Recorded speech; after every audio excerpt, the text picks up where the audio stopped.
डरना मना है। हे एवरीवन, तो चलिए शुरू करते हैं।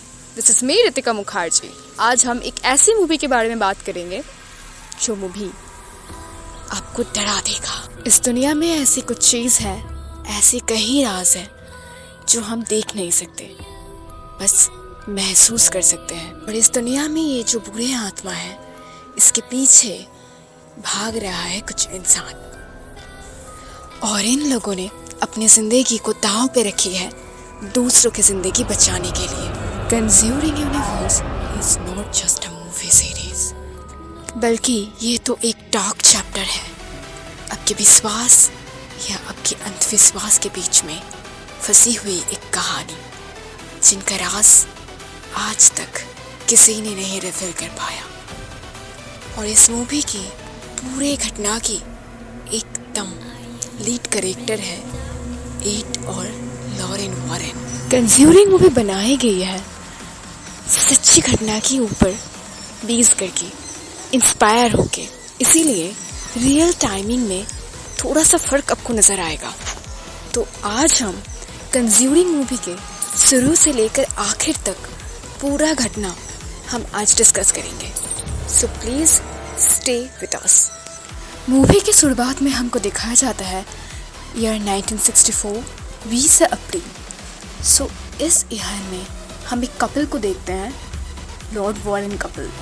ये कपल तभी अपने खुद के करियर की शुरुआत करते हैं और वो एक एंटिक शॉप में जाता है। जो एंटिक शॉप एक बूढ़े आदमी के हैं जो अपने बेटी के साथ शॉप चलाता है। उस एंटिक शॉप की ओनर बूढ़े आदमी के बेटी की नाम विक्टोरिया थी, और विक्टोरिया उसी रात को ही उस कपल को अपने पास बुलाती है। विक्टोरिया कहती है कि वो फील कर पा रहा है उसके बाबा की दुकान में किसी का प्रेजेंस है, कोई है उसके बाबा की दुकान में, लेकिन वो है कौन? उसे आइडेंटिफाई करना नामुमकिन है, क्योंकि उसे वो देख नहीं सकती, बस महसूस कर सकती है। और हमें ये पता चलता है कि यही लॉरेन और एड की फर्स्ट पैरानॉर्मल एक्टिविटी का केस है, क्योंकि वो रिसर्च कर रहे थे। लॉरेन तब प्रेग्नेंट थी और वो अपने फर्स्ट केस की इन्वेस्टिगेशन के लिए विक्टोरिया की दुकान में आते हैं। एड विक्टोरिया से कहते हैं कि जो भी है सारी घटना शुरू से बताओ। फिर विक्टोरिया कहता है ये शॉप बहुत ही पुरानी है, उसके पापा बहुत पहले से ये शॉप रन कर रहे थे, लेकिन अचानक से दिन या रात हो, अलग अलग अजीब सी आवाज़ें वो सुन पा रहे थे। और ये आवाज़ के बारे में उसके पापा विक्टोरिया को भी कहते थे, लेकिन विक्टोरिया बिलीव नहीं कर पा रहे थे तब। लेकिन अचानक से एक दिन विक्टोरिया देखते हैं कि उसके पापा गले में फांसी लगा के उस दुकान के अंदर ही देहांत कर लेते हैं। और विक्टोरिया अपने बाबा गुजर जाने के बाद से ही अजीब सी आवाज़ें सुनाई देते हैं उसको भी। सिर्फ यही नहीं है, उसके साथ साथ अजीब सी चीज़ें भी उसके साथ घट रही। विक्टोरिया की बातें सुनकर एड और लॉरेन एक साथ में ये केस शुरुआत करती है। विक्टोरिया की बात के अनुसार लॉरेन उस दुकान की स्टोर रूम के अंदर जाते हैं, क्योंकि वो अजीब सी आवाज़ें वही स्टोर रूम से आते थे। लॉरेन स्टोर रूम के अंदर जाने के बाद ही उसकी नज़र में आते हैं एक बहुत ही पुरानी मिरर जो स्टोर रूम के अंदर रखी गई है। लेकिन ये कोई नॉर्मल सी मिरर नहीं थी।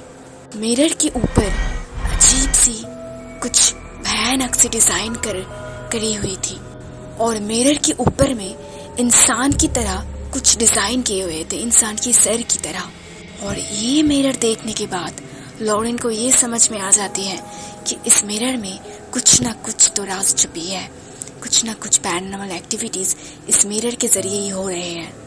लॉरेन मिरर के सामने जाने के बाद उस मिरर को अपने हाथों से टच करते हैं, और अपने हाथों से मिरर को टच करने के बाद वो फील कर पा रही थी कि इस मिरर के अंदर कोई बुरी आत्मा है।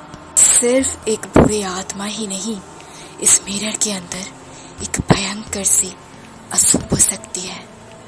और तभी मिरर में एक छोटी सी गैप, और ये मिरर जब फट जाता है तभी लॉरेन को अपने फ्यूचर की कुछ चीज़ें दिखाई देते हैं, कुछ झलक दिखाई देते हैं। लॉरेन के आने वाले बच्चे उस अशुभ शक्ति की, बुरे शक्ति की कैद में है। और तभी लॉरेन के पेट में दर्द शुरू होता है। बहुत ही ज़्यादा दर्द होने लगता है लॉरेन को। लॉरेन की चीखें सुनकर एड दौड़ के उसके पास आता है और लॉरेन को लेकर हॉस्पिटल में जाता है। और वहाँ